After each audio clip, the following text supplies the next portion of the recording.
Hey everybody, how are you doing? I'm doing extra most. I'm doing super supremo. Anyway, this is that show that you don't fucking watch because you don't fucking exist, man. we'll get to that in a second about your non-existence. That's some bullshit. You walking around not existing, you motherfucker. God damn it. You ever had anybody yell at you for not existing? Well, get fucked, you non existent fuck. Anyway, this is Highcraft. We get all up in a tizzy on this fucking shizzy. It's it's a show where I would say I get high then play Minecraft. I come into it high. Like, it is not a slow ramp up. I am there when I get here. Anyway, and I hope that you are too, non-existent motherfucker. God damn it. Will it funny? Mayhap. Will it high? Oh, baby girl. It already done did that shit. Goddamn. It already did, you motherfucker. You don't exist, you piece of shit. Anyway, with your host, Helmut von Nistelrood of the Klurgen von Nistelroods. Yeah, that's right. I'm a fucking foreigner. Deal with that shit. Let your brain eat itself alive on that nugget of factual whatever informazione. Yeah, fucking foreign as fuck, man. Look at this. Got myself pixelated.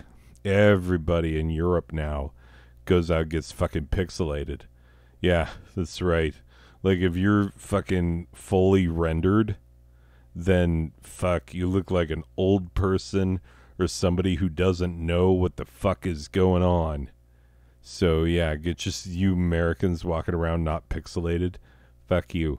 First of all, you don't exist. So why the fuck am I wasting my time talking to you when I could be playing this shit? Now, look. Here's the thing.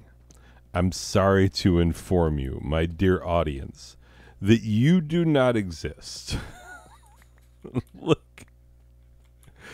This may come as a shock, but you are not here, and in all likelihood, neither am I, because I don't go back and watch these. What the fuck you think I spend my time doing? Shit. Think I got time to watch my own shit? Like, no, I don't. Barely got time to make my shit, let alone watch it. Fuck. I mean, come on. Anyway, so, yeah, this is me. I'm in my fucking mind. I guess I had to show you around the fucking place. Since it's been a while since I'm drinking non-branded orange soda tonight. That is what is on tap. Delicious. Everybody loves beverage sounds, and then they love the sound of...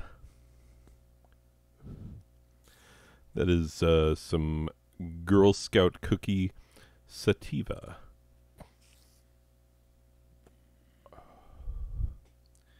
Yes, my lovely significant other was like, hey, why they call it Girl Scout cookie? And I was like, don't you fucking want a Girl Scout cookie right now? And she's like, yeah. And I'm like, well... I think we just fucking solved the riddle, Scooby-Doo. Anyway, yeah, it's some pretty good shit. So, yeah, about your non-existence. About you not even being here. Well, I hate to tell it to you, but, like, you, my audience, used to be one dude. Like... There's only ever one guy who was like, you know what I like. I like it when you get fucked up and just talk a lot of shit. He's like, that's my favorite thing about it. Um, and so yeah, like that's that's how this all started. I broke off into a second channel because I'm like, well, if I've got this separate audience, because he wasn't watching my video game reviews, he was watching my comedy shits, and he's like, yeah, make all the shits comedy shits. Okay, so this is done. But okay, this is my garden. These are my fucking dogs, which you get you a pair of these and then you fucking sit them down so you don't accidentally murder them while you're trying to get some shit done. I mean, Mojang, fix your fucking dogs. Like, they're too much like real dogs, all up in your shit, wrecking your life. Anyway, 3 rows potato, row corn, 3 rows wheat. Got my pumpkins over there. I got my blue sheep. I don't have any shears. Fuck. I need to shear some fucking sheep. That's for goddamn sure. But I've got all blue sheep. You'll see why in a bit. Got some fucking cows because I got to make some books. Arrows. Because, you know, how else am I going to get them feathers? And pigs because they were there. What? Why do I... You gotta give pigs something to do, Mojang. Like, pig leather. That's the thing. People throw the pig skin around. Ooh.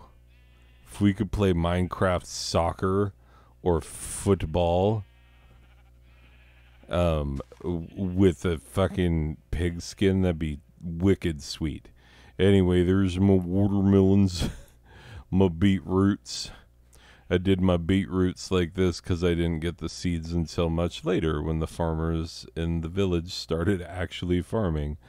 Anyway, so this is the first floor of my incredible pyramid lair. I don't know what else I'm doing with it other than I love pumpkin floors, man. Pumpkin floors are the real deal. The real deal of Andrew Holyfield. I swear to motherfucking Christ. Anyway, so yeah, just but the fun thing is like watch place a block. Boop. It's floating in the air. The first time I did pumpkin floors like this and laid a bed on it, and the bed just was floating in midair, and I had no idea why. This is my room of many treasures.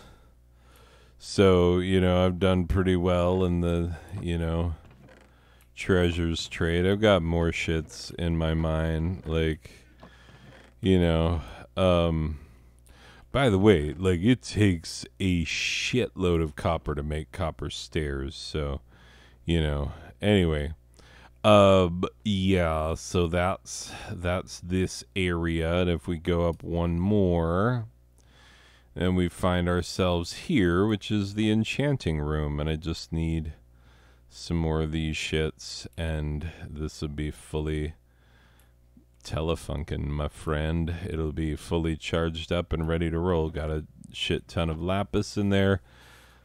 So yeah, I went with the level 2 enchantment on this because the other one was silk touch, and I was like, I don't want silk touch because then I'm gonna end up with like diamond ore, not diamonds.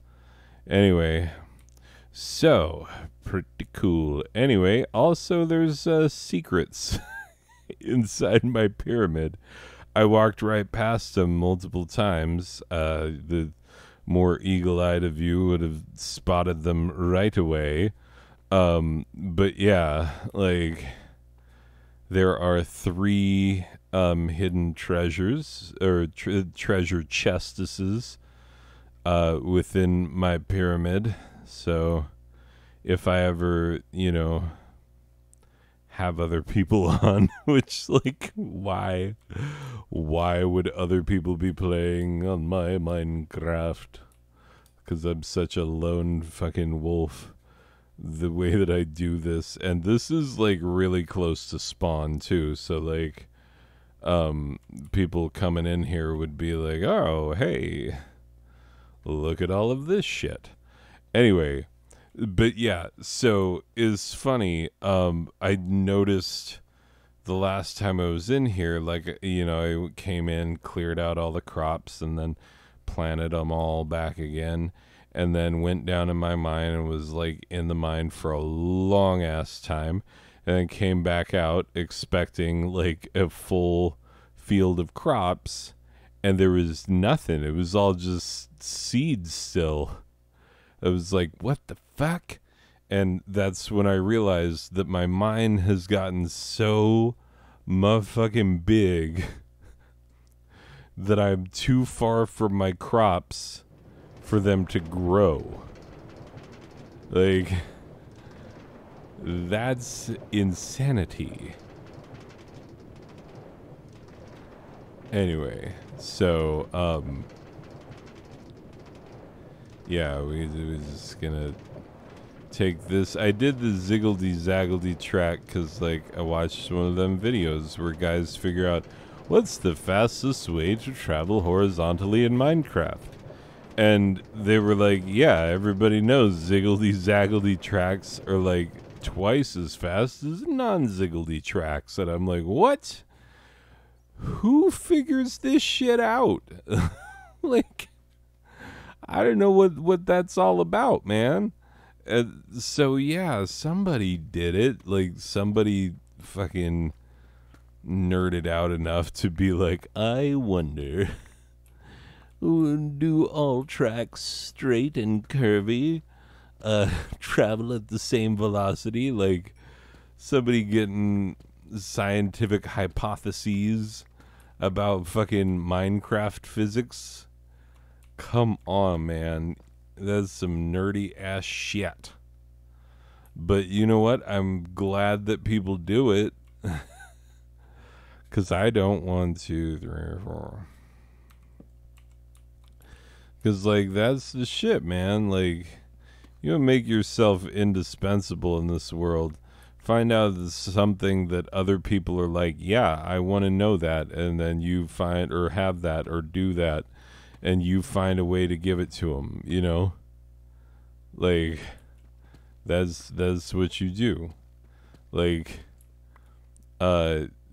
most people won't make their own or find their own or find out how much of, like, whatever the thing is that most people won't do on their own that you can do, just fucking kill it, do it.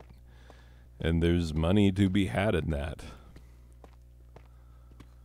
I am part of a profession that a lot of people will do, and a lot of people will fail at because it's fucking hard.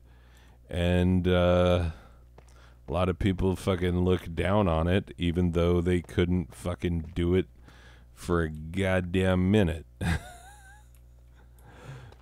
Yeah, it's a necessity that most people, like, not only couldn't do, but wouldn't want to do. And so, like, have offloaded it to us, and somehow we have negotiated ourselves, teachers, into, like, very low salaries and not very good, like, job security and shit. Like, it's fucking ridiculous. Oh my god. Louis C.K. was right. I should wave my private parts in front of women for no reason. No, I'm just kidding. He was right about his jokes about teachers. That's the fucking sad thing about Louis C.K. is that, like, he was such a great comedian. Like, really, really good. Like, the best. You know, many people regarded him as the absolute best of his generation. Like, you know, the absolute fucking best. And, like, his comedy was so insightful. Like, if you're a comedy nerd, like, comedy nerds, 1, 2, 3, 4, like, give their friends, like, actual other people, advice based on Louis C.K. routines, you know? And it's not even bad advice. It's actually pretty good advice some of the time, you know? It's so, like, is some real shit. Like, his comedy was really fucking good, but it was not okay what he did. So, yeah. And I don't know how to feel about Bill Cosby, man. Like, that was some serious shit. Like, holy fuck. Bill Cosby was the only black man to enter my home. 1, 2, 3, 4. The only black man to enter my home until my dad almost dropped dead of a blood clot in his lung. Something that 80% of the people who have it do fucking drop dead. And one of the EMTs is a guy I went to school with, who is the only black guy in our weird little racist town. And what, pray tell, did this weird little racist town choose to nickname the one black kid in town? Smoke. That's right. They called him Smoke. And he's like, yep. So that's not weird. Anyway, yeah, he was one of the EMTs who got my dad to the hospital so that he could not die, which is awesome. I'm very happy that he's not dead. I like to put that off for as long as possible. Anyway, so yeah, getting all real, thinking about my dad dying. Like, I don't know, a lot of people have hard relationships with their father, but like, my dad is awesome. And I am generally a fan. I found myself just last night thinking to myself, this is what my dad would do. And then I did it, and I think I was better for it, you know? Like, this is a simple thing, you know, because we were lighting off fireworks. And, yeah, lighting off fireworks, and we were taking turns, you know, because this is the first year that I felt that, like, hey, maybe my kids, because they're old enough, maybe they want to take part in lighting some of these. And so I let them, you know, let my kids light off some fireworks. And then my wife got involved, and then pretty soon we were just taking a rotation through all the, you know, we bought one of those big jumbo mega packs of fireworks that have like a bajillion different things. So anyway, we're getting down, and the last firework was going to go to my son, who is the youngest, so I would get the second to last, and my son would get the last.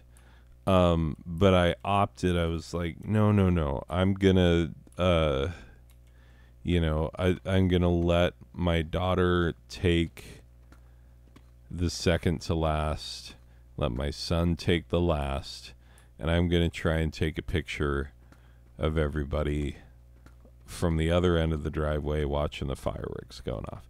You know, so, yeah, that is a move that my father would have made. Like, because I've watched him make that move a million times over. He's really good at the, like, self-sacrifice on behalf of others. That is his love language, if you will.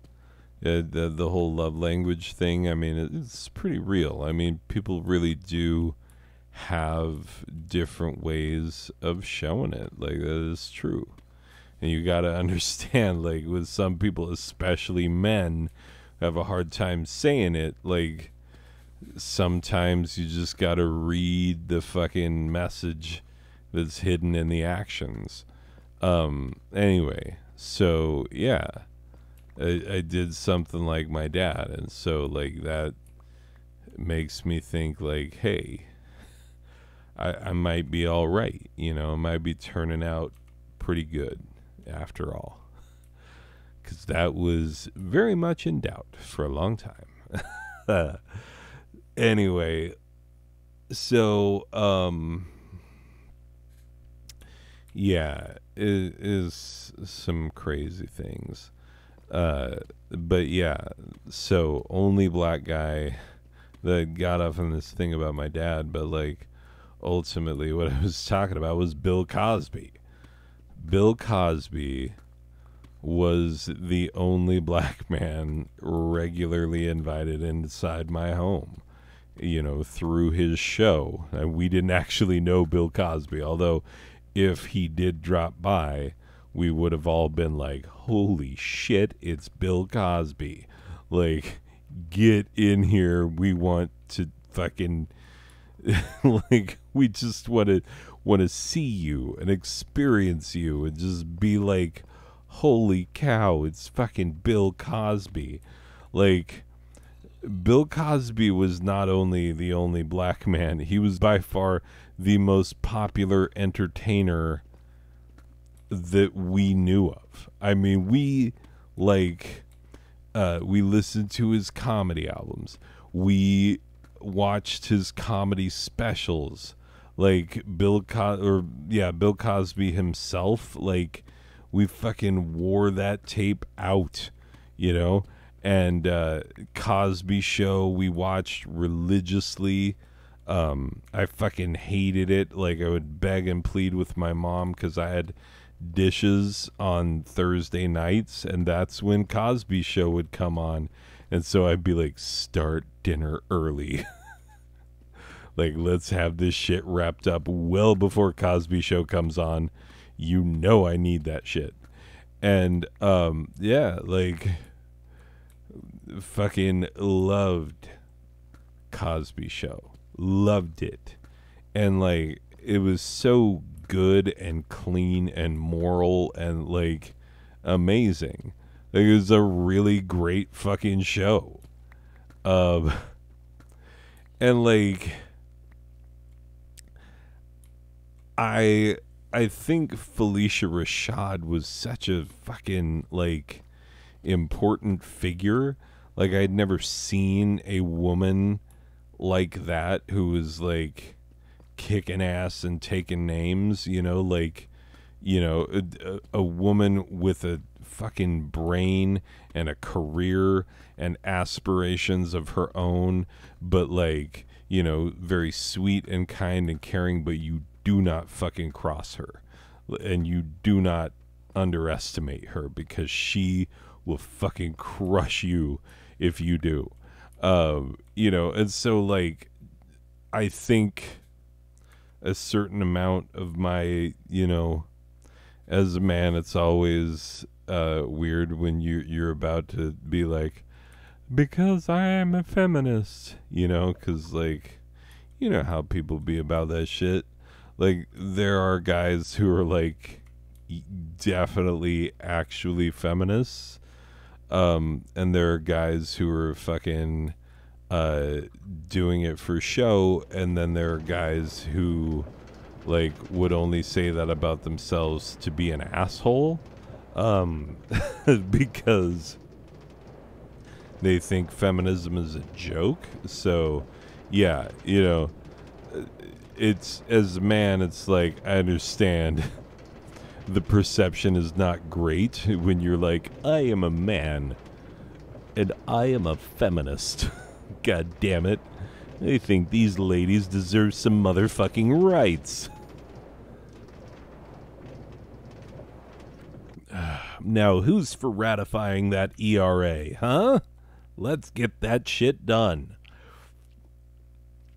I mean, where's the fucking Supreme Court on that shit?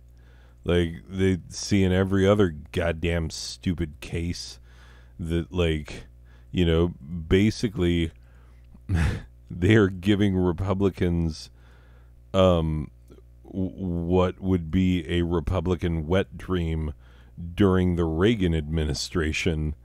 But what they don't fucking understand is that, like, the party has shifted, numbnuts. Like, it is not your grandpappy's Republican Party anymore.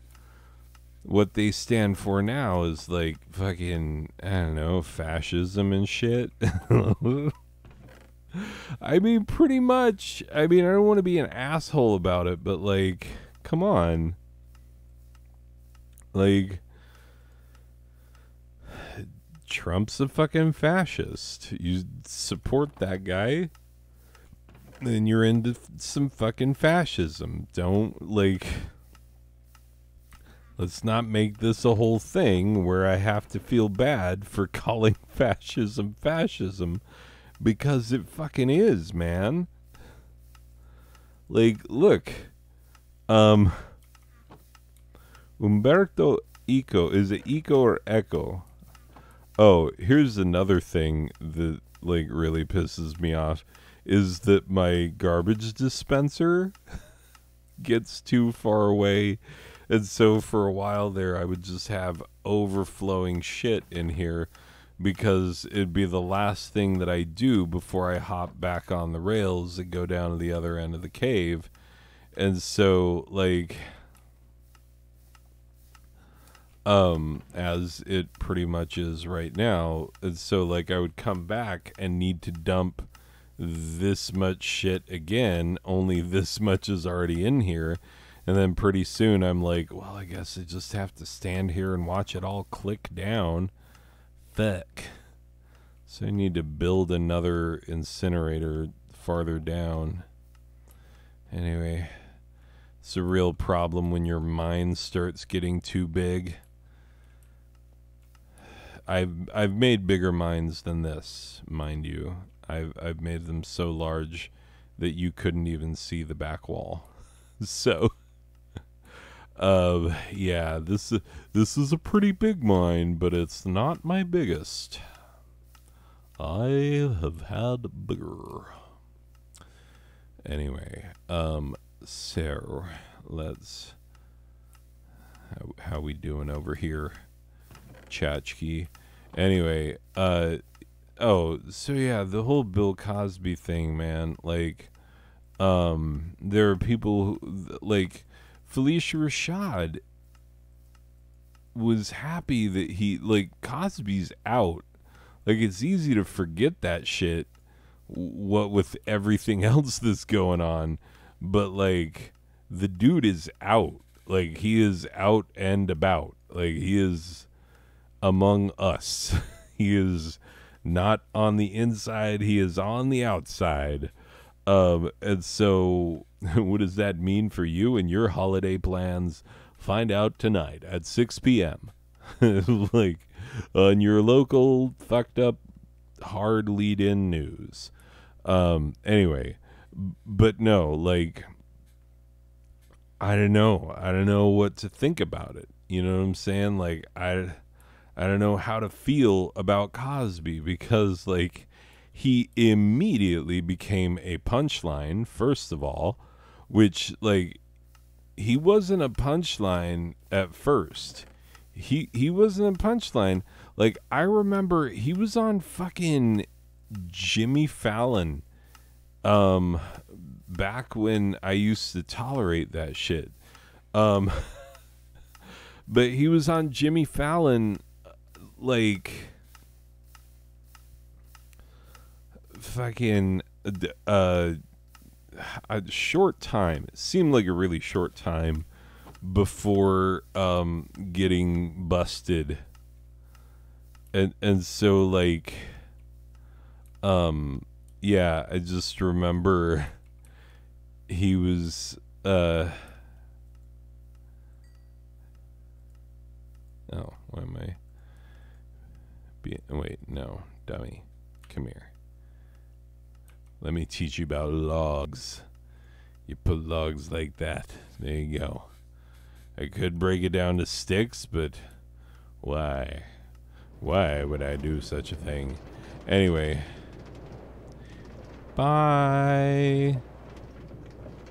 Anyway. So yeah, don't know how to feel about Bill Cosby, man. I still have all the DVD box sets of The Cosby Show on DVD, which they did a shitty job of putting those out. Like, it is a shitty DVD collection. And it's funny, like, because you could still find Cosby Show on DVD in, like, Walmart and shit after the scandal had broken, and people would be like, the fuck is Cosby Show doing here? And then they'd be like, oh, well, this is one of the fucking greatest shows ever, and we all loved it, and it was one of the highest grossing shows ever. I remember reading that in the Guinness Book of World Records. They're like, the TV show that costs not costs the most, that makes the most per episode is The Cosby Show. And I was like, yeah, fucking right. I like something that other people like. Which, when you growing up like I did, Mormon, like, that was not always the case.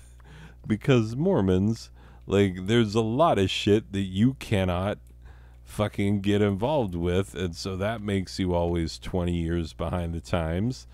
And then, like, there's some hokey shit that you're into that, like, ain't nobody else gonna be into because it's some hokey ass Mormon shit. So sometimes it was hard to be relatable. But when I found out that everybody was on board with Cosby, I was like, fuck yeah. Like, this shit, man. Like, I could actually quote from a show that other people have seen. That was not something that I could do with Seinfeld. Like, man,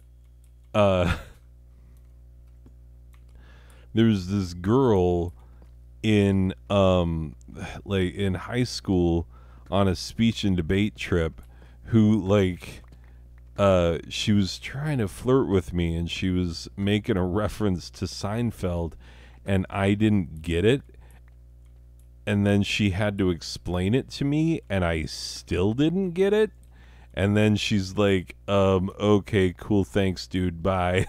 Like, I kind of got hosed because I didn't get the Seinfeld reference. She's like, what are you, some kind of fucking Mormon? I'm like, yeah, sorry, I'm a big fucking dork. I'm gonna be a missionary someday. Oh, for fuck's sake. The missionaries came by the other day, and they're like, hey, are you so-and-so? And I'm like, yeah. But I don't know if you want to talk to me. And they're like, why wouldn't we want to talk to you? You seem like a nice feller. And I was like, oh, I am. I mean, they're like, well, why wouldn't we want to fucking talk to you? And I'm like, you say fucking? Damn, the church has changed since I was in it. Shit. No, just kidding. I wish that were true. If that were true, I might think twice about having fucking left it. But anyway, regardless, yeah, because here's the fucking shit with Mormonism is that if you leave, as I have done, and as my lovely wife has done alongside me, which thank God, because there is a lot of pressure on Mormon women to divorce their husbands if their husbands leave the church. God, is so fucked up. Anyway, yeah, like people who love each other, like people who, like women who still fucking love their husbands and want to be married to them, like have divorced their husbands because they feel like, oh shit, he, I can't, I can't be with a filthy apostate and shit. Um, And that's some real shit. It really is. So yeah, when the missionaries came in, came over, I was like, yeah, I don't know if you want to talk to me, and they're like, why not? I was like, 'cause I'm a godless heathen, and they're like, why would you say that about yourself? And I'm like, I'm just joking. I'm just a filthy apostate. And they're like, what makes you say that? And I'm like, guys, do you not know that, like, people who fucking leave Mormonism get shat upon? Like, it's a total thing. Everybody knows it. Like, you leave Mormonism and then suddenly you're anti-Mormon. You're a bad person who drinks coffee and tea and says words like fuck. Oh my God. You're disgusting. Anyway, yeah, so that's kind of how it is. And so I'm like, guys, bro, like, do you not know? And they're like, no, what's that? That's weird that people would. And I'm like, yeah, it is weird. I'm not saying it's not weird. I'm just saying that's the shit, man. Like, come on. Like, let's not act like we don't know what the shit is, man. Like, that's what the shit is. So anyway, I fucking let these Mormons in, these missionaries, Mormon missionaries, and they were like, well, how one of the things that, like, you gotta do as an ex-Mormon is kind of establish your cred, which is a weird thing, but, like, the more, like, callings, because, like, callings are... There's no, like, professional clergy and shit in Mormonism. Everybody's a volunteer. And so everybody does a little bit of everything eventually. But there are some callings that are much higher and more prominent and give you more leadership over others. And I was in some of the, like... I was getting up there in my local leadership positions. I was a known quantity to local leaders who gave a fuck about such things. Anyway, and they, you know, like, I was kind of climbing the ranks. Like, we'll just say that. But not because I wanted to. Oh God, no. I just want to, like, it's funny, it's ironic, all my early teaching experiences were in church, and, like, all I wanted to do was teach, and, like, it took me years to realize that that's what I wanted to do with my life, which is funny, because, like, I love doing it. And people, like... people generally enjoyed me teaching, but yeah, I didn't think of it as a profession because, I don't know, because of why everybody else in society doesn't think of it as a profession. The exact same reasons that you're thinking of why you would think, like, no, I don't want to fucking teach. This is bullshit.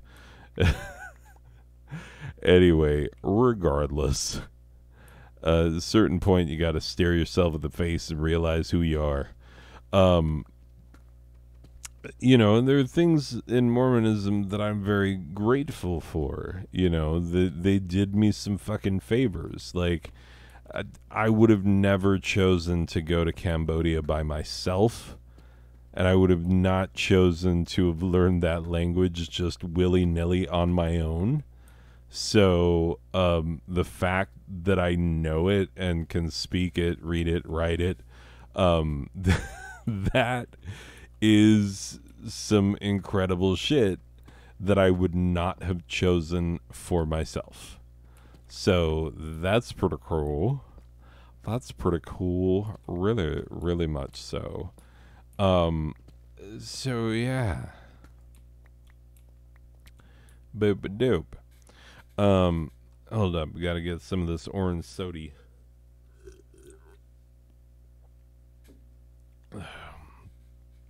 But yeah, I don't have any animosity toward Mormonism. I used to, like, when you first come out, like, just imagine what that feels like, realizing that everything that your parents ever taught you and everything is a lie. It shakes you to your fucking core, especially because, like,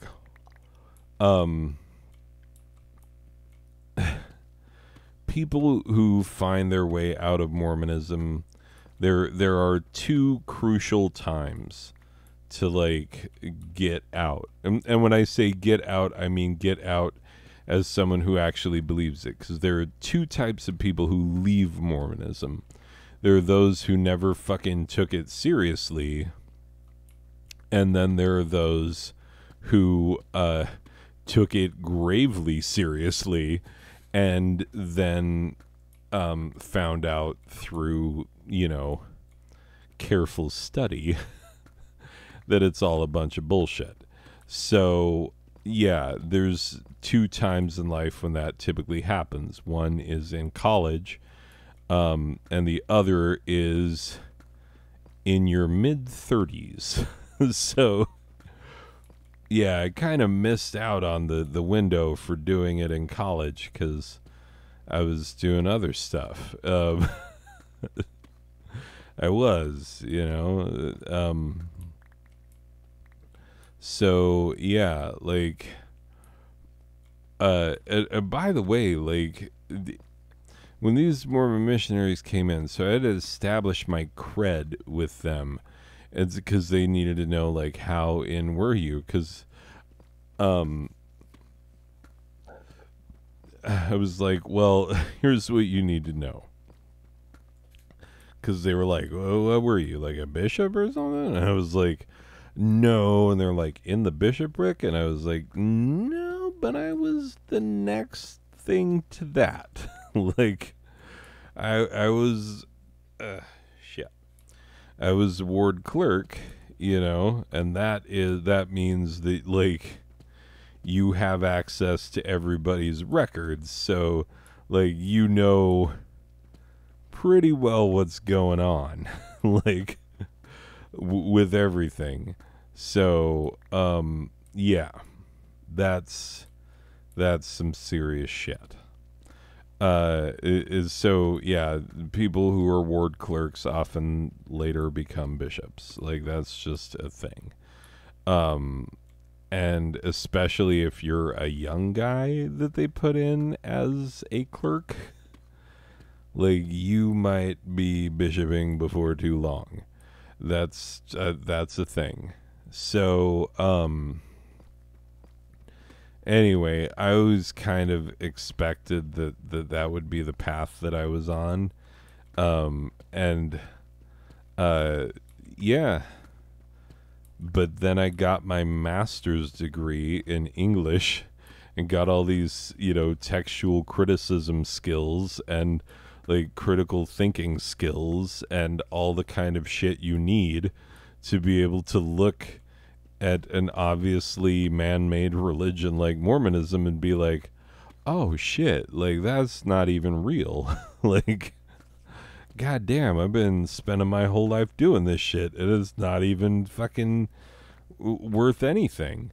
And it's funny because, like, they're talking with these missionaries, and I am quoting to them because they're like, well, how do you end up leaving? And I'm like, oh, I'll fucking tell you. I'm like, and I'll tell you, I haven't even told most of my siblings this because I come from a big Mormon family, and most of my siblings, like, one of the important things, if you are leaving the faith, don't tell your people why unless they ask.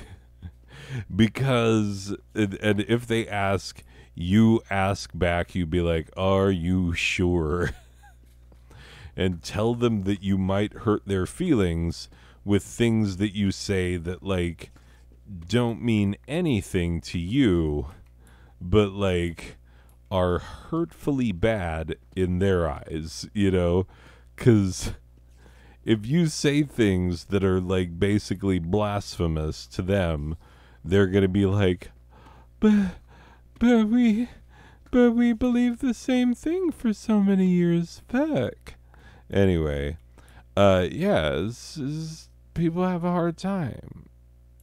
Spiders hissing. Fuck. Is there going to be another, like, I'm trying to, on the other side of this bullshit, there was some cavernous caverns, and I'm trying to get through here, because, like, I want to get back into regular just mining through shit. And so I don't want there to be spiders and whatnot, because that means, like, another ravine or another cavern or another abandoned mine, and I've already been through all of those things. Like, literally. Near the opening of this cave, there's the beginning of an abandoned mine. Actually, on this wall, you can see the wooden structures of the abandoned mine, because it goes all the way over there. Anyway, so I did that, and there's a ravine also, and there are, like, caverns also, and so, like, I've done all the shit. I mean, at a certain point, the ravine runs into a different part of the abandoned mine that I didn't know how to access, and that part of the abandoned mine goes through 2 different geodes. So, like, yeah, I've been through, like, this is a vast mine. Make no mistake about it. Anyway, so I'm sitting down with the missionaries. I told them straight up, I'm like, I will tell you shit that I will not tell my own family, because, like, they could be hurt by that information. I'm like, don't take this the wrong way, but I don't know you, and so I don't care about your feelings as much. Like, I don't want to hurt you intentionally, but if I do, the stakes are lower, and I'm telling you this ahead of time so that you know if I hurt your feelings that I'm not doing it intentionally, you know?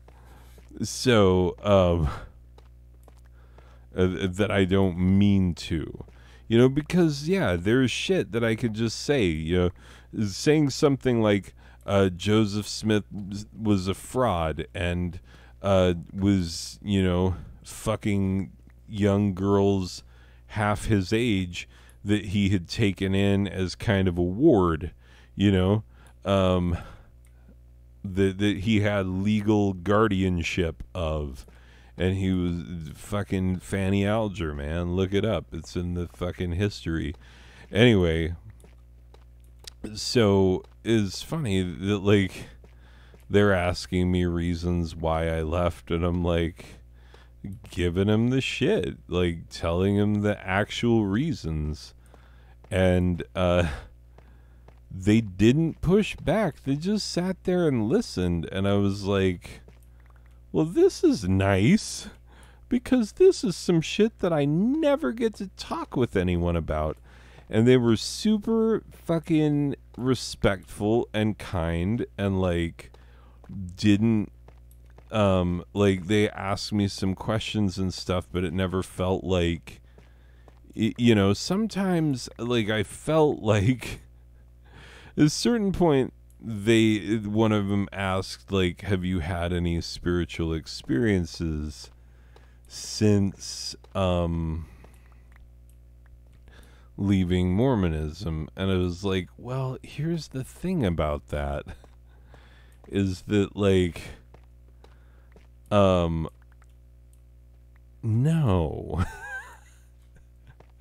And I'm like, don't take the, like, I don't be like, and I'm trying to guide their answer, because this is some shit where, like, they can go into their Mormon brain and be like, well, he's turned his back on the Lord, and therefore the Lord is not speaking to him through his Holy Spirit anymore, because he has lost the influence of the Holy Spirit, though not the gift, for he has been both baptized and confirmed a member of the Church of Jesus Christ of Latter-day Saints.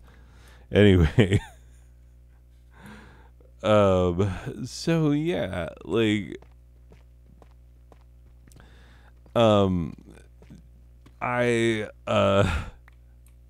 boop-a-doo.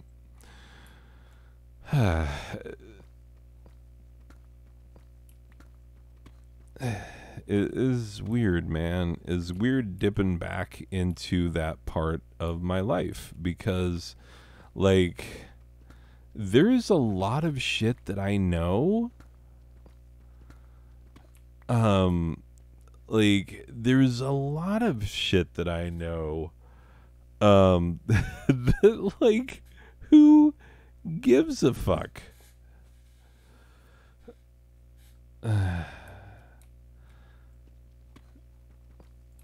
Like, I used to have the 12 Mormon apostles who, like, all the ones I had memorized, most of them are dead now. I used to have them all memorized in order of, like, ordination from earliest to newest. Oldest to youngest. And, like, I memorized all of the scripture mastery verses, like, had, like, 100 verses, or, like, 100 readings of scripture fucking memorized, Mosiah 3:19, for the natural man is an enemy to God, and has been since the fall of Adam, and will be forever and ever, unless he yieldeth to the enticings of the Holy Spirit, and becometh as a child. My God, like, do I need that anymore? No, I don't. But, like, I'm quoting it at these guys. This is the first time I've ever fucking needed to, because, like, holy shit. There's a handful of Mormon kids here in town. Not very many. The Mormon church is not doing particularly well in this little town, even though there are more churches than there are people.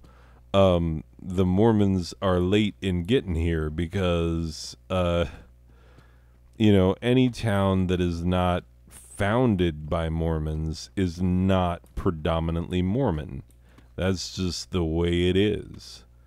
So yeah, towns that are founded by Mormons are predominantly Mormon. I even talked to the missionaries about that. I'm like, where are you guys from? And one of them was like, Rexburg, Idaho. And I'm like, okay, basically Utah. Like, cause Rexburg is where, now it's, BYU, Idaho. Used to be Rick's College. But yeah, there's a BYU Idaho now, so, like, Mormon owned university. And the other one is from Smithfield, Utah, I believe. Anyway, so, like, right there in the heart of Zion. So yeah, like, I was like, yeah, it must be a little weird for you guys coming to a place where the church is not as established. They're like, yeah, a little weird. And I'm like, yeah, if you were up where I'm from, then it would be a very different deal, because you would have to go to the Mormons and be like, hey, who on this street isn't Mormon? Because like, they used to do that. They'd just go knock on the first door on the street and be like, hey, are you guys Mormons? And if they weren't, they'd be like, holy shit, we found one. And then if they were, they'd be like, oh, hi, elders. And they'd be like, hey, who on this street is Mormon? And they'd give them the down low on everybody on the street. So like, it was a very different deal.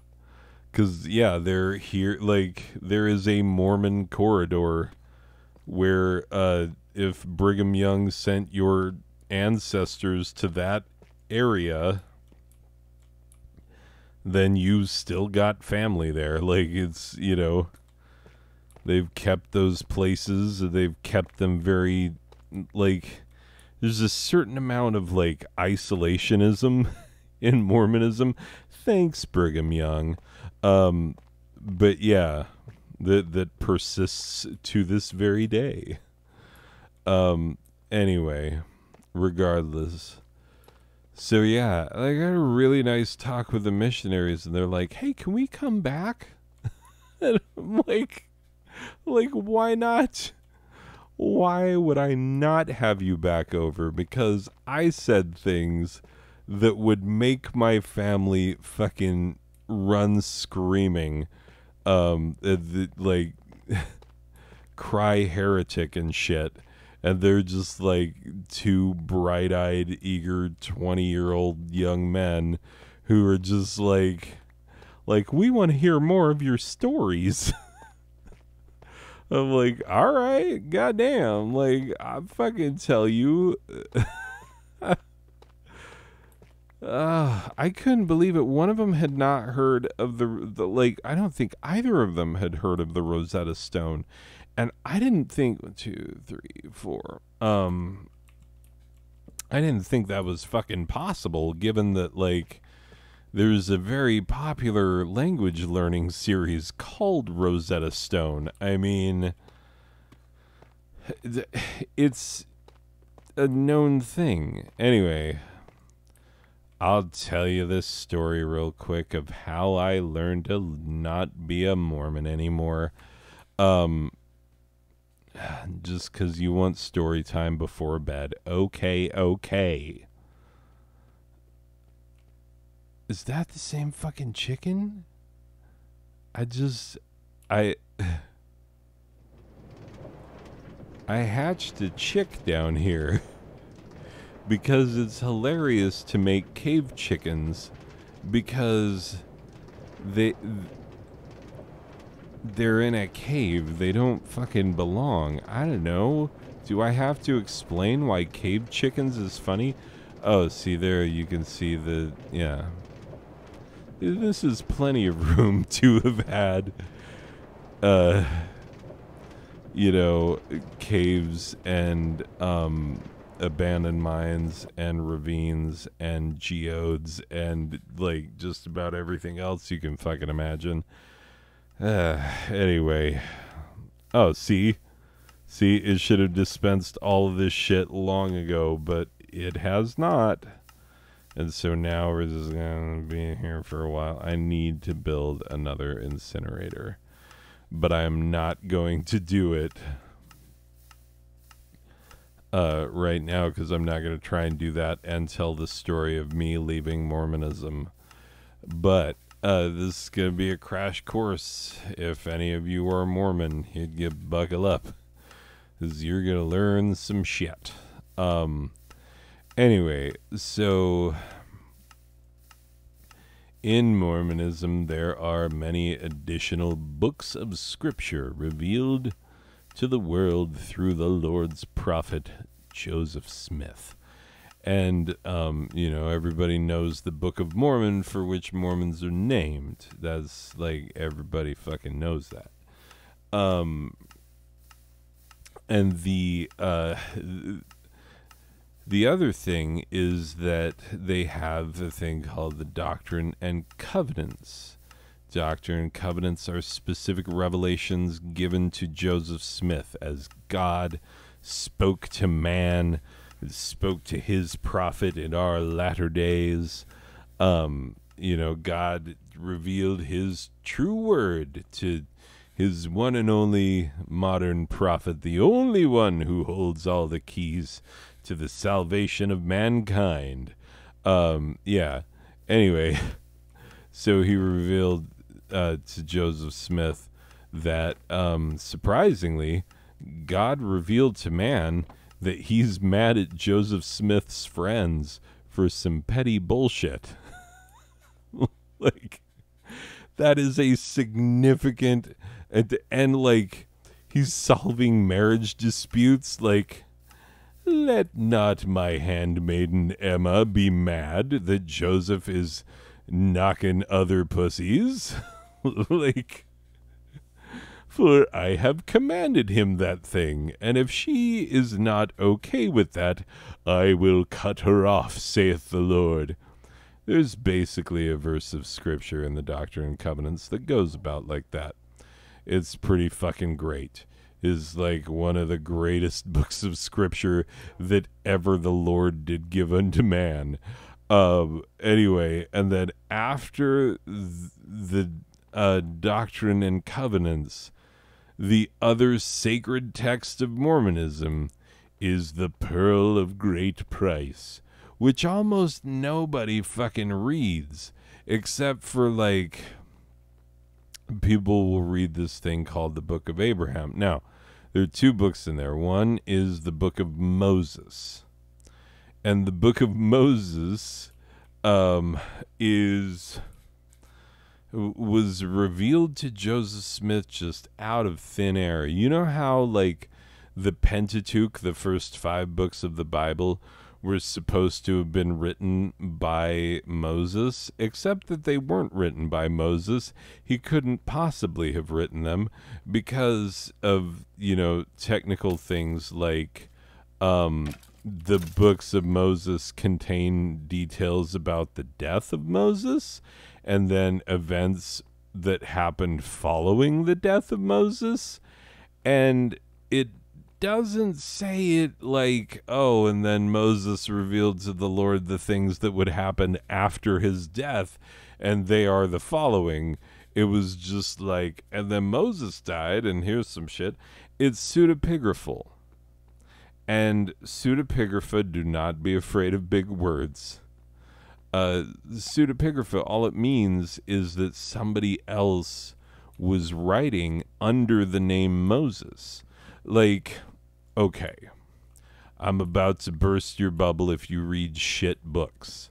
Like, do you read books by Danielle Steele or possibly by fucking James Patterson, for instance? Those are two of the biggest authors. Like, more people have read fucking Danielle Steele and James Patterson than will ever read Shakespeare. That is a fact that makes me want to fucking gouge my own eyes out and just like end it all, because clearly what I do for a living, teaching English, doesn't fucking matter. If more people will read Danielle Steele and fucking James Patterson than will ever read Shakespeare, that is a fact about the world that is fucking true, but it does not make us happy. Anyway, so, Danielle Steele and fucking James Patterson don't write most of their books anymore. They have written books. They can author, but they are what we call a corporate author.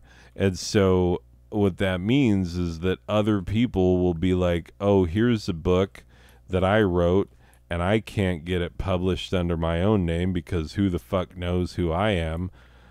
So we're going to publish it under, like I wrote a trashy romance novel that who gives a fuck? Like, you just read them and then chuck them. And I can't publish it myself. Well, we'll publish it under the name of Danielle Steele, and in very small print, it'll say with so and so, who is the actual fucking author of the book. And so both Danielle Steele and James Patterson have been doing this for a long fucking time. Anyway, so yeah, that's what corporate authorship is. Pseudepigrapha is basically that, is basically saying, like, well, I have a book of the works of the Lord, but who the fuck am I? I'm just some guy named fucking Behepzebub from fucking Galilee. Ain't nobody give a shit about what I think about anything. And so this text that I've written that was, if you want to be an apologist, you could be like, inspired by the Lord. Doesn't matter who wrote it. Just as long as every word is true.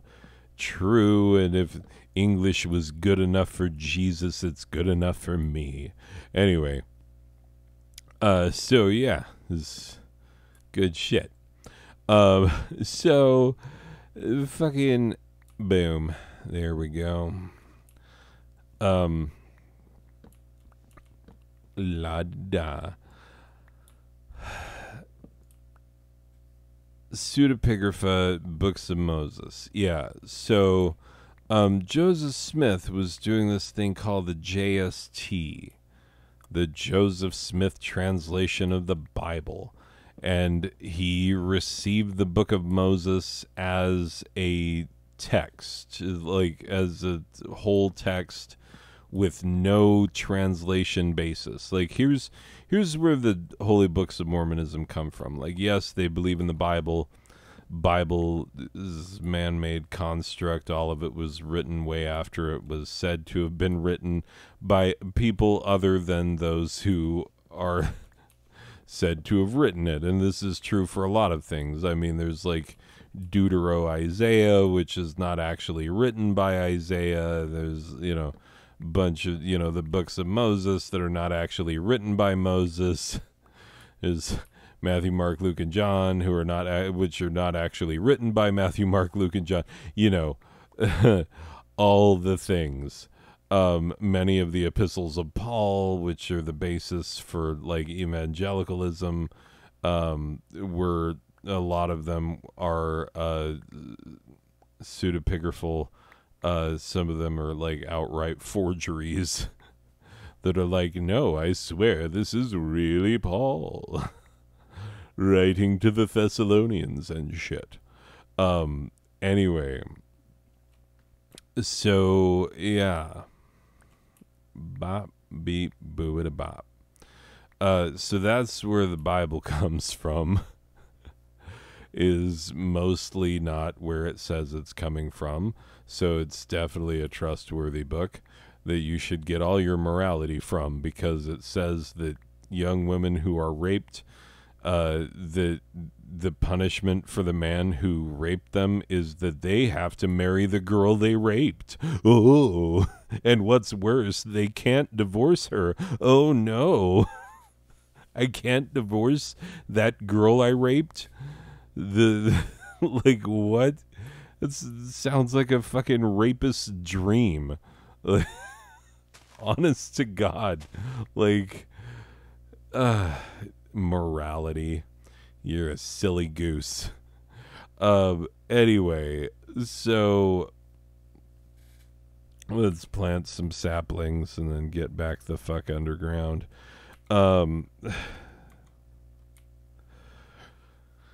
So yeah, you've got your Bible. One of the like underpinnings of Mormon belief is that God's true church had been lost from the earth, and it was lost primarily because people had been unscrupulous with the word of God. People been going around saying, "Oh, this is the word of God," when it wasn't really. And so we needed Joseph Smith to tell us the real shit. That's what we needed. So Joseph got with it, made it happen. Because God said, make it happen. And he's like, you got it, boss. Fucking do this. Anyway, so yeah, Mormonism gets underway, and Mormonism got underway with the Book of Mormon, which was purportedly, but not actually, translated from golden plates, an ancient record of ocean venturing Jews from olden times who sailed from fucking who sailed from 600 BC fucking Jerusalem, so pre-Babylonian captivity Jerusalem, and sailed to fucking the Promised Land, which is America. So built into Mormonism is American exceptionalism. So if you are Mormon and you are not American, what the fuck are you doing? Like, it's a religion by and for Americans. It is not for you. It never has been. Anyway, oh, thank Christ that's getting underway. So,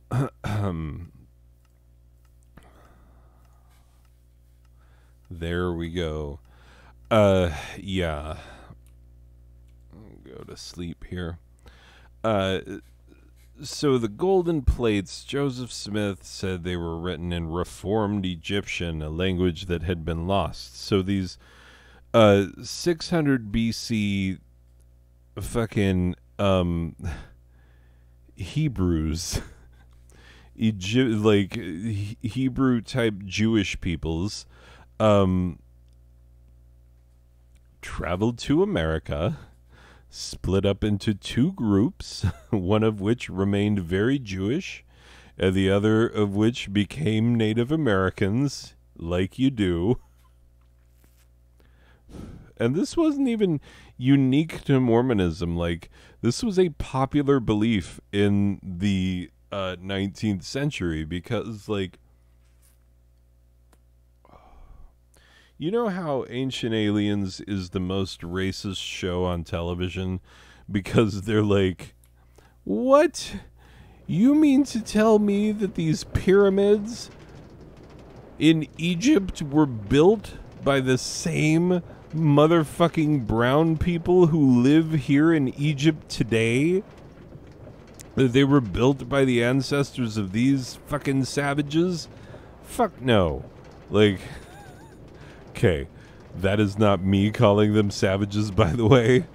That is the hypothetical, 19th century asshole who is like, oh, these savages. Anyway, so yeah.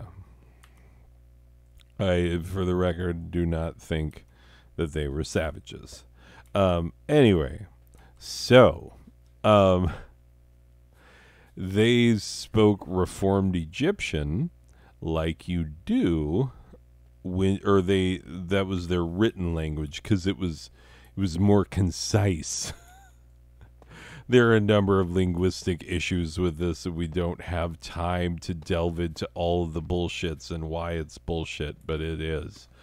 So Reformed Egyptian, a language that never existed, and that's what the book was written in. And you would be able to verify where it's from, except for you would be able to look at it because, like, we can read ancient Egyptian now, and so maybe we'd be able to read Reformed Egyptian with a little luck.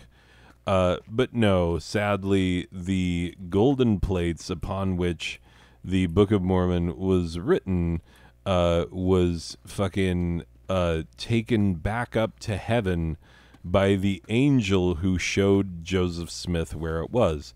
Now, here's the fun part, is that Joseph Smith didn't even have to travel very far to find this ancient record, because it was buried basically in his backyard. So, a small hill near his home is where it is buried. So, yeah, a very credible. Or at least I thought for the first 34 years of my life. Anyway, don't make fun. Everybody's got their shit. Like, if you're raised, like, something that I take a lot of solace in as a rational adult, who spent most of his life believing shit that is absolutely absurd, is that Mark Twain once said, like, if you take any man, no matter how intelligent, and raise him up to believe an outrageous lie, no matter how outrageous and ridiculous the lie is, as an adult, he will have a hard time turning from it. And I'm like, yeah, you're not wrong. That checks out. That you have your finger on the pulse, Samuel Clemens. You fucking know what's up. Anyway, so yeah, the angel took the gold plates so that no experts could look at them and verify that they actually exist. So yeah, that's where we get the Book of Mormon. So there's no comparison text whatsoever. The how you say, the book of the Doctrine and Covenants, yeah, that one, that was just revealed to Joseph's brain. Like, he would sit down and be like, God is speaking to me right now, and whoever had a pen at hand would be like, all right, I'll write the shit. And so, like whoever had a pen and knew how to spell, because this is 19th century America, it's not guaranteed that people are fucking literate. Anyway, so yeah, like, I was just checking because, oh, they're back that way. I bet if I break through this ceiling, because this is all like the ravine that I covered up. So, like, this is just a couple of blocks thick in some places. And so I bet I could, get some mobs raining down on my head if I wanted to, which I do not, surprisingly. Anyway. So, yeah, Doctrine and Covenants just came straight into his brain, so how are you going to argue with that, aside from the fact that, like, why is God so angry at Joseph Smith's friends? How is that relatable scripture for today? Oh, you'd be surprised. You'd be surprised the lessons, like, Mormons are great at applying lessons to themselves.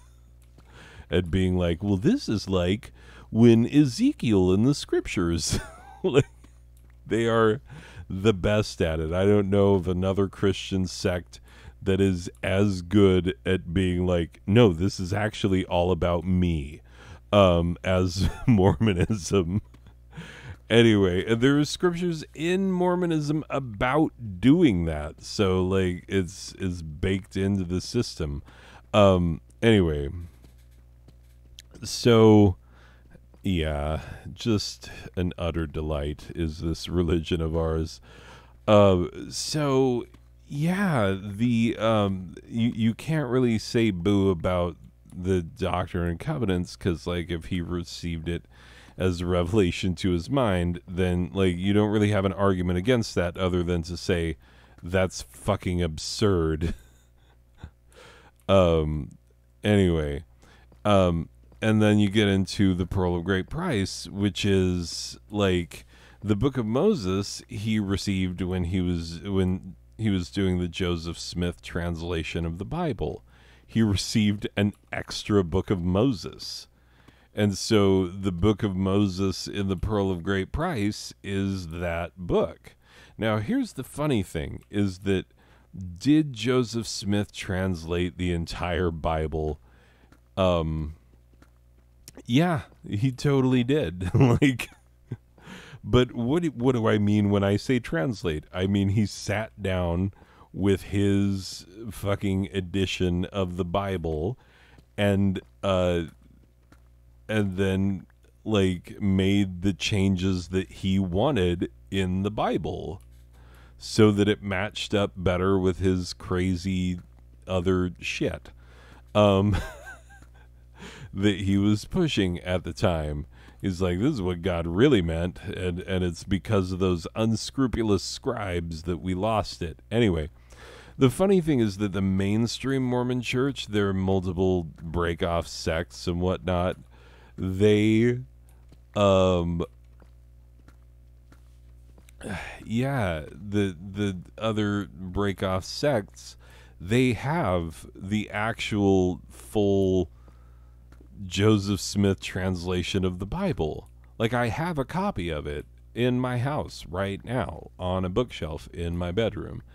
And I have it because the other sects have it.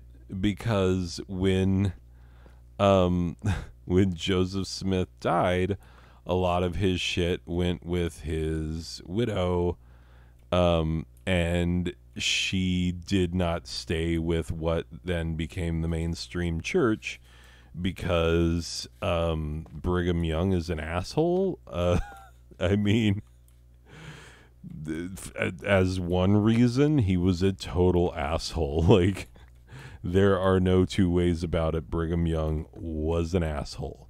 Anyway, and a self-important asshole as well. I mean, we really piece of work, that Brigham Young. Anyway, so yeah, the all of the scriptures that Joseph received, he either translated from like knowing what the Lord really meant, or a text that no one had, or, you know, like all that other shit, except for the Book of Abraham.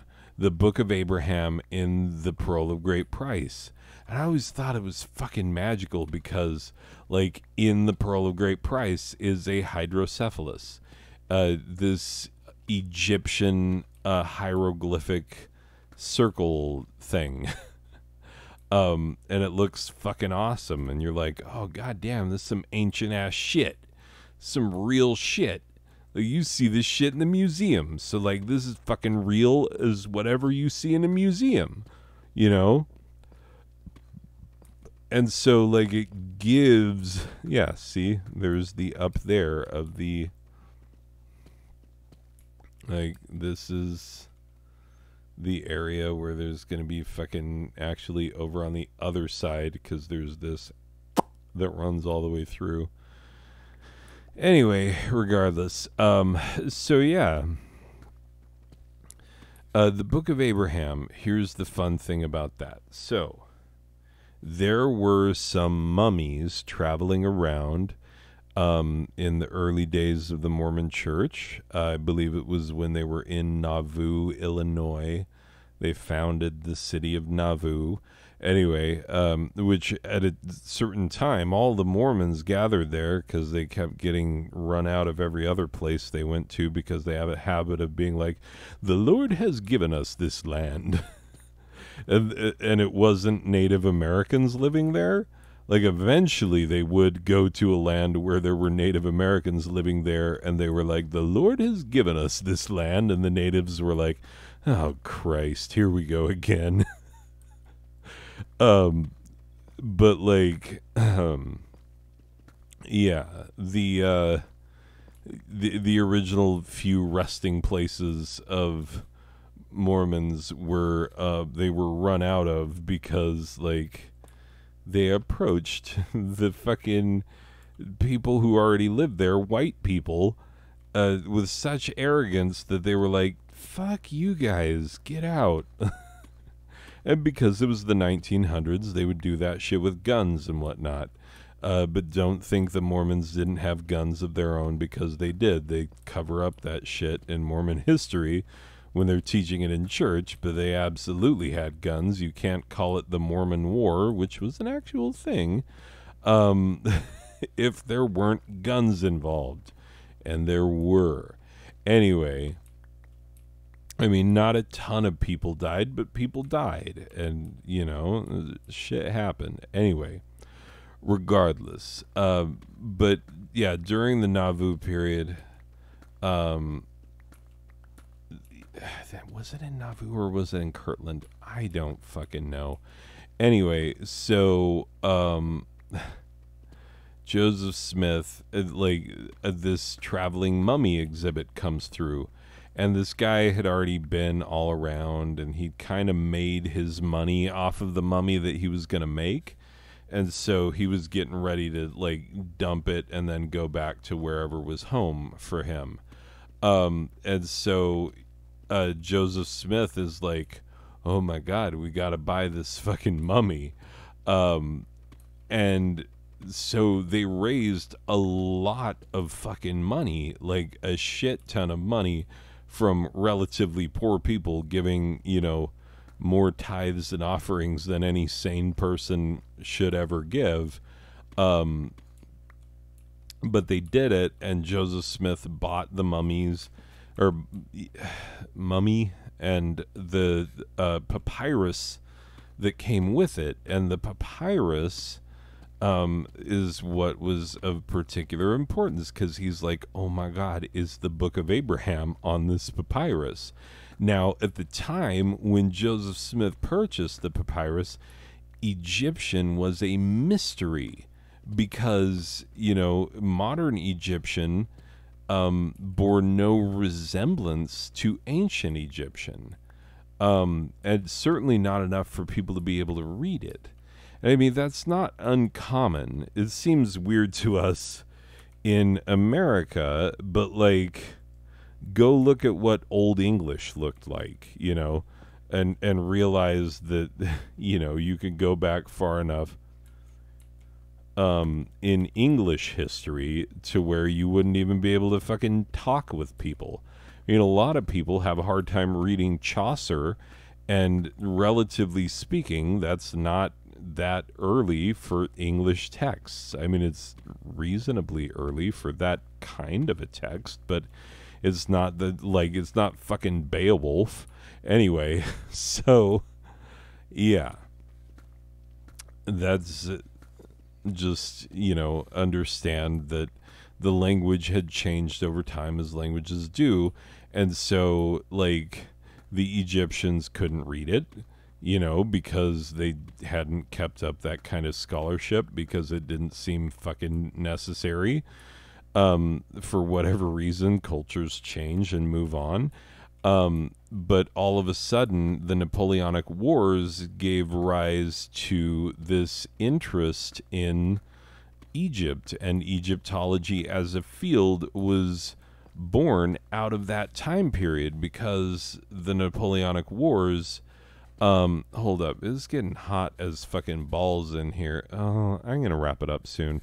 I'll let the heat sort of scare me off so I can shut the fuck up soon. But I'm getting off on tangents to talk about the Napoleonic Wars. Anyway, so, yeah, 19th century is massive uptick in interest in Egypt, but no one could read Egyptian yet. Emphasis on the yet.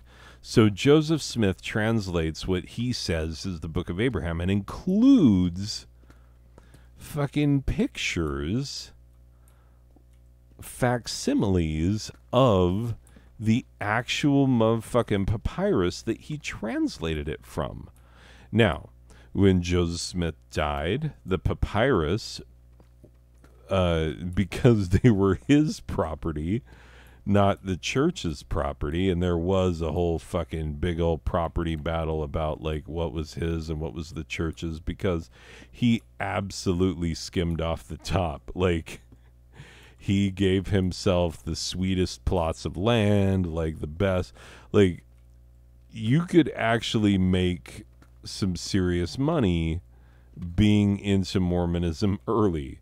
Like, and people did. So all you had to do was start off early in Mormonism, remain faithful, you know, not get spooked off when Joseph is like, I want to marry your wife. And you'd be like, but she's my wife. And he'd be like, yeah, but still, though, I want to marry your wife.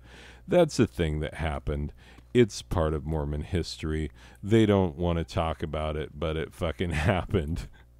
I mean, there was one time where he's like, I'm going to marry your wife, and I'm a fucker. And the dude was like, oh, God, I don't know if I could do this. And the wife is like, well, we better pray to the Lord Jesus and see if it's the right thing to do. And somehow they talk themselves into it. And then, so the dude brings his wife to Joseph to be like, all right, bro, I guess we're doing the whole cuck thing. And, and then Joseph is like, you passed the test. You did it. Now I'm going to fuck your daughter. And he's like, what? You're not going to fuck my wife? And he's like, no, don't worry about it. I'm just going to fuck your daughter. And he's like, sweet. That's a much better deal.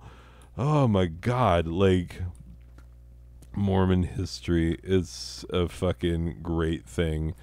Anyway, so, yeah. So anyway,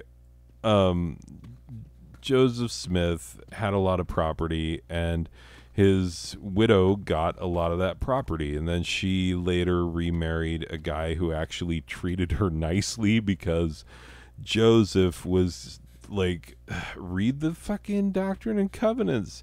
He writes in there about how, like, if Emma isn't cool with Joseph having tons of fucking wives, then, like, God's gonna fucking destroy her. That's what it says. It says destroy. Like, fucking Joseph Smith was willing to put in writing that God would destroy his wife if she wasn't cool with him marrying and fucking other women. So, you know, it's a good time. Anyway, so yeah, like, Joseph's wife married a man who actually treated her well, and they ended up, with the papyrus and whatnot, they ended up selling them to a museum in Chicago.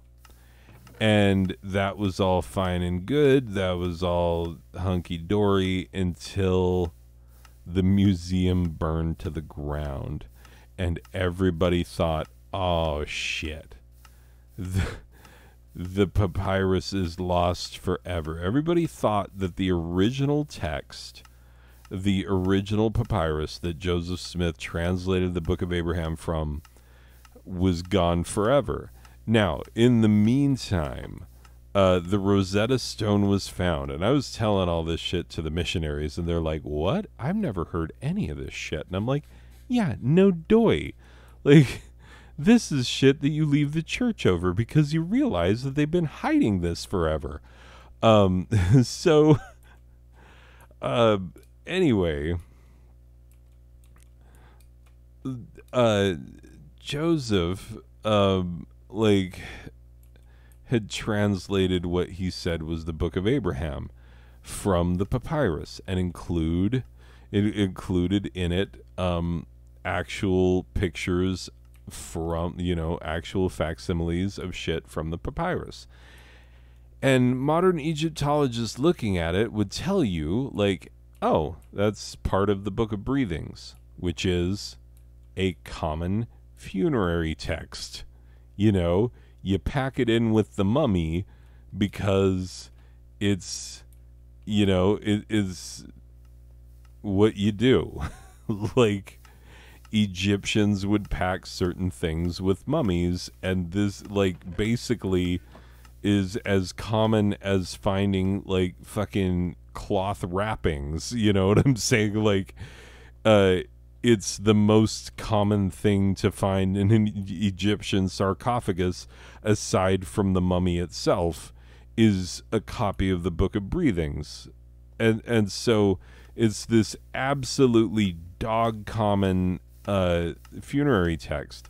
Now, here's the fun thing that happened in the meantime, is that someone in the archives of that Chicago museum found the actual original fucking papyrus, and was like, oh shit, this seems like it would be of interest to a Mormon. And so he called the only Mormon that he knew. It was like, hey buddy, how we doing? So I found the original text of one of your sacred books that you thought was destroyed by fire. Would you have any interest in that shit? And he was like, yeah, actually we would.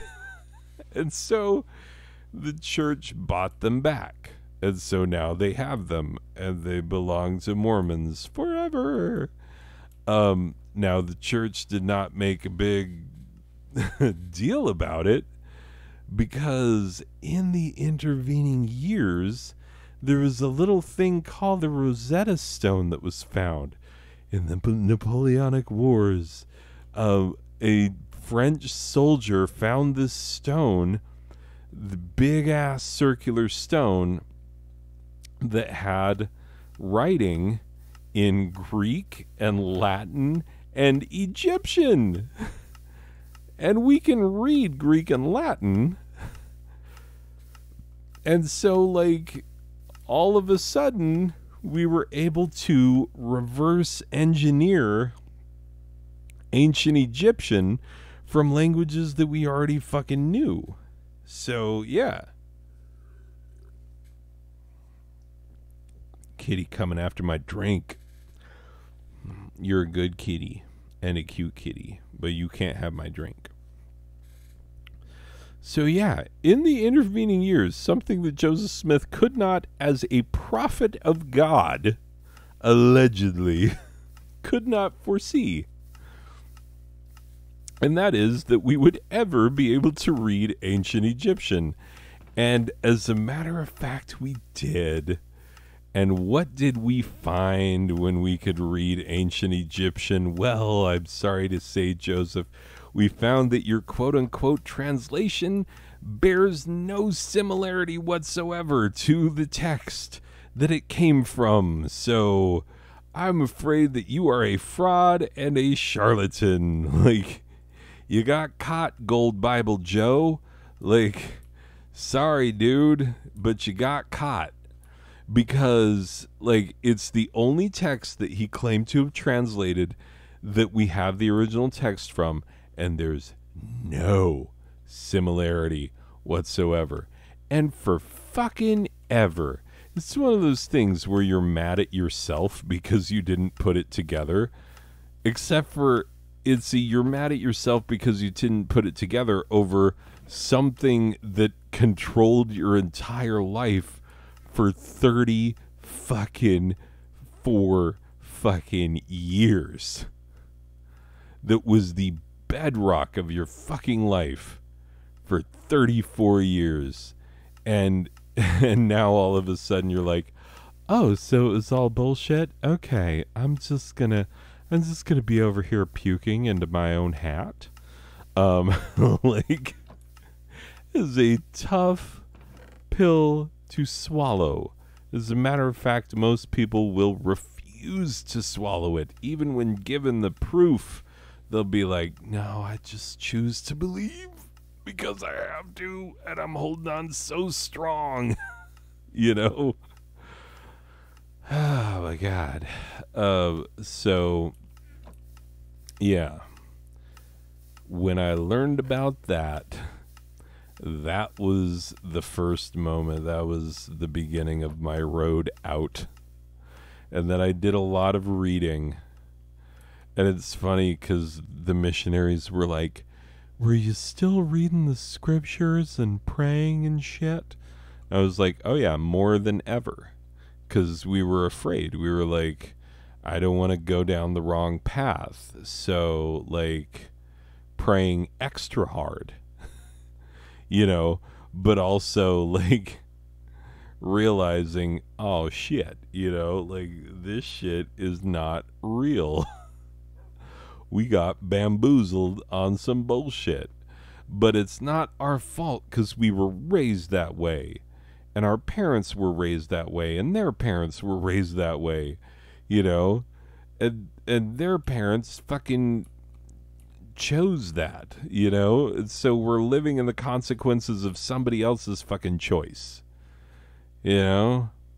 Oh, goddamn, B. You flying high and far. I didn't know they flew that high or that far. Anyway, but yeah, like, that was the beginning of the end for Mormonism, and me was realizing that its founder was full of shit. And it didn't help matters to find out that he, like, treated his wife like shit and fucking fucked around a lot, and did not help bolster my faith. And so yeah, had a real good fun talk with the missionaries. And told them all the shit. I was like, I just told him, I was like, you stop me if any of this gets offensive to you. I'm going to try to not make it offensive, but I was like, I don't have any boundaries anymore. Like, I don't have to, like, pump the brakes when you say I do, or like, I don't have to pump the brakes when you would pump the brakes for yourself. I don't have to, like, I do not have the same restraints. Anyway, it's nice to be out of Mormonism. Like, I'll tell you, like, the sky is brighter, food tastes better, the weed is, like, way better. Weed after Mormonism than before Mormonism, or during Mormonism, because when you're a Mormon, everybody else gets the weed. You don't get any. Like, it's fucked up. All that weed and nobody would give you any. Well, they probably would if you asked, but you're not allowed to ask. Anyway, all right, people, I gotta wrap this up and go to bed. That is it for this one, people. It's been high. It's been crafty. It hasn't been good or fun. And that's why, ladies and gentlemen, I have a hard time with Bill fucking Cosby. Oh, this has been your host, Flurgen de Blurgen, Helmut von Nistelrood. Anyway, hey, I'll see you in the next one. Guess what? You don't exist. Did I solve that fucking riddle? One guy used to listen to my shit, and now he doesn't anymore. So you, my pretended audience, do not actually exist. No one will hear this ever. So, thanks, YouTube. I shall languish in the fucking depths of no one being able to find this. So, cool. Thanks, bro. All right. Anyway, that's it for this one. I will see you in the next one. Okay. Bye.